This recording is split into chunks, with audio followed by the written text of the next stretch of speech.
الحمد لله رب العالمين وبه أستعين وأشهد أن لا إله إلا الله وحده لا شريك له وأشهد أن محمدا عبده ورسوله أما بعد.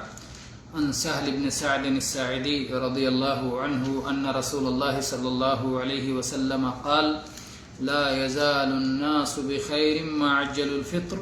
وأخروا السحور. أخرجه البخاري في الصوم باب تعجيل الإفطار، ومسلم في الصوم باب فضل السحور وتأكيد استحبابه واستحباب تأخيره وتعجيل الفطر، والترمذي في الصوم باب ما جاء في تعجيل الفطر، والنسائي في الصوم باب الترغيب في تعجيل الفطر، وابن ماجه في الصوم باب ما جاء في تعجيل الفطر. گرامی قدر مشاہدین، ابھی جو حدیث میں نے آپ کے سامنے پیش کی ہے سہل بن سعد الساعدی رضی اللہ عنہ کی حدیث ہے، جو کہ تقریباً ابو داود کے علاوہ تمام کتب ستہ میں یہ حدیث موجود ہے، اور اللہ کے رسول صلی اللہ علیہ وآلہ وسلم کا اس میں ارشاد ہے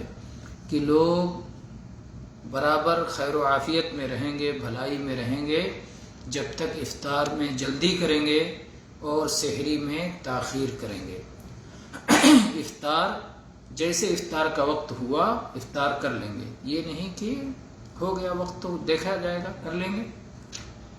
اور سحری آخری وقت میں کریں گے، یہ نہیں کہ پہلے ہی سحری کھا کے سو گئے کوئی بات نہیں، آخر میں سحری کرنا اہم نہیں ہے۔ تو جب تک لوگ اس کی پابندی کریں گے کہ افطار میں جلدی کریں، وقت ہو جاتے ہی افطار کریں اور سحری کو مؤخر کریں آخری وقت میں، تب تک خیر و بھلائی میں رہیں گے، کیونکہ حکمت والی شریعت یہ چاہتی ہے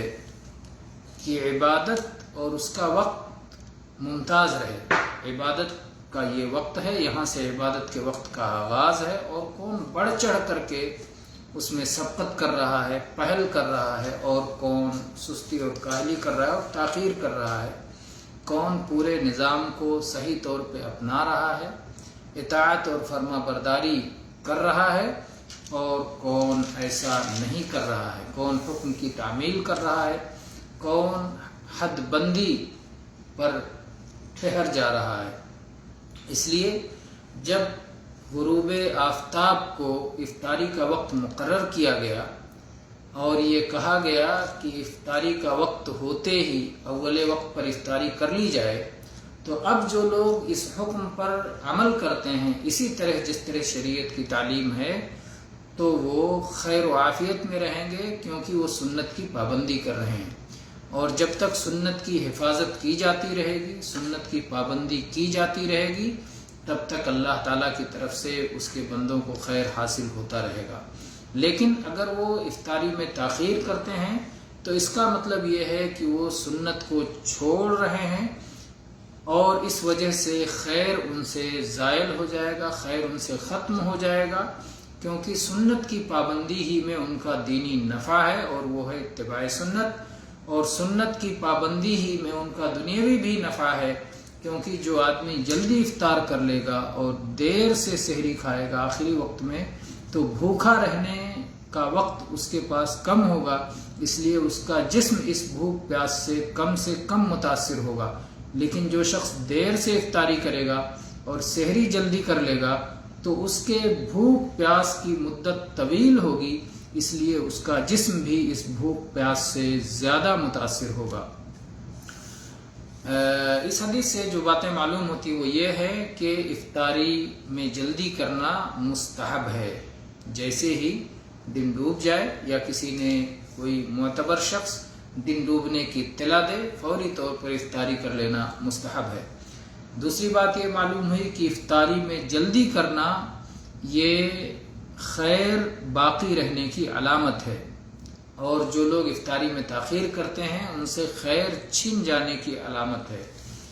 اور خیر سے کیا مراد ہے؟ بہت کچھ مراد ہو سکتا ہے، لیکن ایک واضح مراد اتباع سنت ہے، اتباع سنت، کہ اللہ کے نبی نے افطار کا وقت ہوتے ہی افطار کا حکم دیا ہے، دن ڈوبتے ہی افطار کا حکم دیا ہے، تو ہم فوری طور پر افطار کریں گے، تاخیر نہیں کریں گے۔ تو اتباع سنت یہ بہت اہم ہے، تو یہی خیر ہے۔ اور یہ حدیث نبی کریم صلی اللہ علیہ وسلم کا معجزہ ہے، کیونکہ بعض گمراہ فرقے اتنی دیر تک افطاری میں تاخیر کرتے ہیں کہ تارے نظر آنے لگتے ہیں اور اندھیرا چھا جاتا ہے، دن ڈوبتے افطار نہیں کرتے، اور اس سلسلے میں ان اہل بدعت کا اسوہ اور قدوہ یہودی ہیں جو کہ تارے نکل جانے کے بعد ہی افطار کرتے ہیں، تو ان سے خیر چھن گیا ہے۔ اللہ کے نبی صلی اللہ علیہ وسلم نے جس طرح سے اپنے حدیث میں جس طرح سے پیش گوئی کی تھی، اس پیش گوئی کے مطابق بعض اہل بدعت فرقے اسی طرح کر رہے ہیں۔ اللہ تعالی ہمیں اتباع سنت کی توفیق دے اور ہر طرح کی بدعات سے ہماری حفاظت فرمائے۔ آمین۔ وآخر دعوانا ان الحمد للہ رب العالمین، صلی اللہ علیہ وسلم۔